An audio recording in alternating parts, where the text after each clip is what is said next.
How to drag and move appointments on the calendar in Brisk Appointment. Brisk Appointment allows you to quickly reschedule bookings by dragging and moving appointments directly on the calendar.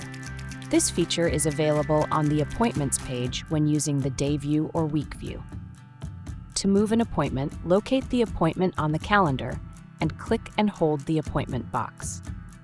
Drag it to the new time slot or date where you want the appointment to be scheduled, then release it to place it in the new position. The calendar will automatically update the appointment's scheduled time. This makes it easy to adjust schedules without opening the appointment form.